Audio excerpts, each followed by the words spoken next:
কাজ করতেছি ঠিকই কিন্তু মনটা খুবই খারাপ লাগতেছে। কেন জানি মনে হচ্ছে কিছু একটা আমার কাছে নেই। আসসালামু আলাইকুম, কেমন আছেন সবাই? আশা করি অনেক ভালো আছেন। আমি জান্নাত কুমিল্লা থেকে বলছি। তো সকাল সকাল ভিডিওটা স্টার্ট করলাম। নাস্তা বানিয়ে ছেলেমেয়েকে খাইয়ে স্কুলে পাঠিয়ে দিছি। তো কালকে সন্ধ্যায় বাড়ি থেকে চলে আসছিলাম, তো কালকে ভিডিও স্টার্ট করিনি, তো আজকে থেকে ভিডিওটা স্টার্ট করলাম। তো খাওয়া দাওয়ার পর থালা প্লেট বাসন সব ছিল, তো ধুয়ে নিচ্ছি। কালকে রাতে এসে আর তেমন করে কোনো কাজ করিনি।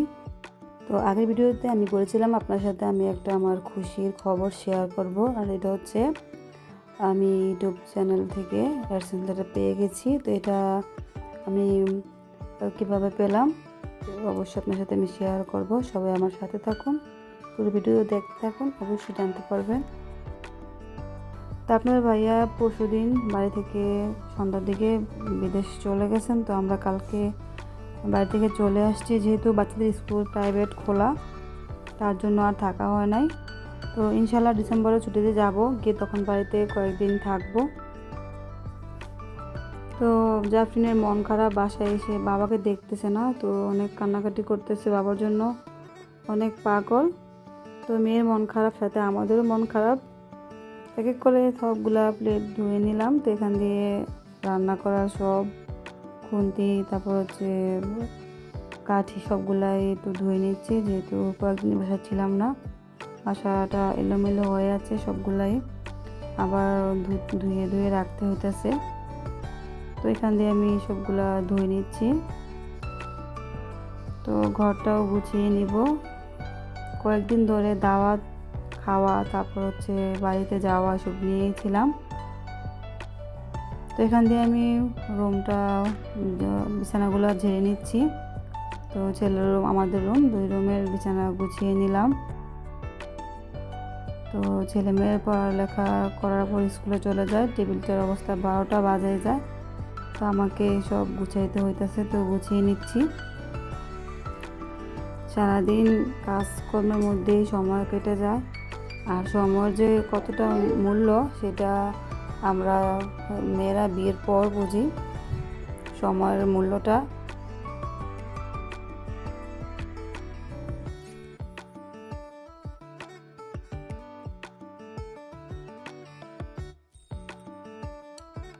তো বাসায় তেমন কিছু নাই, ফ্রিজে দেখছি একটা টমেটো আছে, আলু ছিল।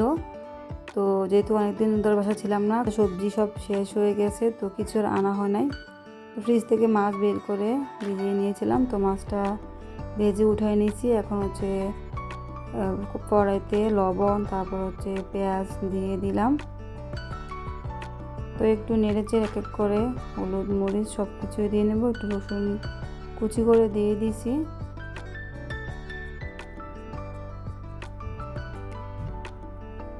তো যারা আমার ভিডিও দেখছেন একটা লাইক দেন নাই, প্লিজ একটা লাইক দিয়ে দিবেন। ভালো লাগলে চ্যানেলটা সাবস্ক্রাইব করে রাখতে পারেন, ফেসবুক পেজ থেকে দেখলে ফলো দিয়ে রাখতে পারেন। কাজ করতেছি ঠিকই কিন্তু মনটা খুবই খারাপ লাগতেছে। কেন জানি মনে হচ্ছে কিছু একটা আমার কাছে নেই। তো দীর্ঘ 4 মাসের বেশি সময় ছিল আপনাদের ভাইয়া দেশে, তো বাসায় বেশিরভাগ সময় ও থাকতো। তো কালকে বাসায় আসার পর থেকে আমার খুবই খারাপ লাগতেছে, মানে কেমন একটা কিছু নেই নেই মনে হইতেছে, একটা অভাবের মধ্যে আছি এরকম লাগতেছে। তো যারা আমার মতো প্রবাসীর স্ত্রী তারা অবশ্যই বুঝতে পারবেন খারাপ লাগাটা কতটুকু।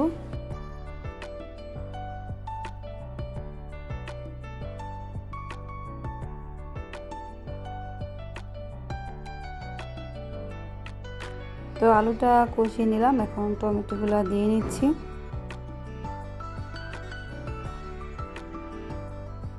তো মেয়ে মন খারাপ করতেছে, মেয়ে ভালো লাগতেছে না, শুধু বাবা বাবা করে ডাকতেছে। একবার বলে বাবা দোকানে গেছে, একবার বলে বাবা বাড়িতে গেছে, আবার চলে আসবে। তো যখন ওর বাবা ভিডিও কল দেয় তখন অনেকটাই ওর মন ভালো থাকে। বাচ্চা মানুষ তো বোঝে না বাবা কোথায় গেছে, তো ও মনে করে বাবা ওর কাছেই আছে, কোথাও গেছে আবার চলে আসবে। তো জাকিয়া জিয়াদ তো বড় হয়ে গেছে, ওরা বোঝে, তো ওদের আর তেমন কিছু আর বলতে হয় না, কিন্তু জাফরিনকে তো একটু পর পর বুঝাইতে হয়। তো এই যে আমার রান্নাটাও হয়ে গেছে, আমি কথা বলতে বলতে রান্নাটাও করে নিয়েছি। তো আপনার সাথে আমি বলছিলাম, আপনার সাথে শেয়ার করবো আমার একটা খুশির বিষয়টা হচ্ছে, আমি বাকির ভিডিওতে আপনাকে বলেছিলাম আমি আমার পোস্ট অফিসে একটা ফোন আসছিল, তো পোস্টম্যান ফোন দিয়েছিল। তো এটা হচ্ছে আমার সেই খুশির ব্যাপার যে অ্যাডসেন্স লেটার আমি পেয়েছি। আলহামদুলিল্লাহ, মাত্র 17 দিনের মধ্যে আমি এটা পেয়েছি। অ্যাপ্লাই করি অ্যাডসেন্স লেটারের জন্য, তো আমি তখন আমার ফোন নাম্বারটা দিয়ে দিয়েছিলাম।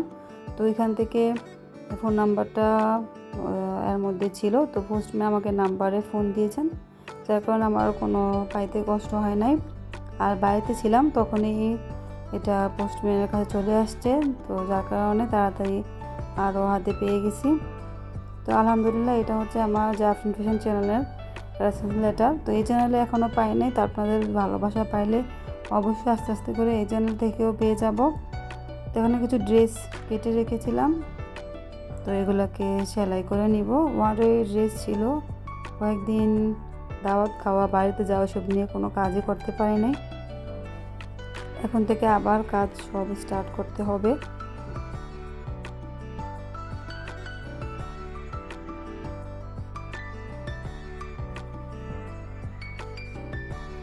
এখনও কিছু ড্রেস আছে, এগুলাও কাটতে হবে। তা আজকে আর এগুলো কাটবো না, এগুলো আমি কালকে কাটবো। আজকে যেগুলো কেটেছি এগুলো সেলাই করে নেব। সবাই ভালো থাকবেন। আল্লাহ হাফেজ, আসসালামু আলাইকুম।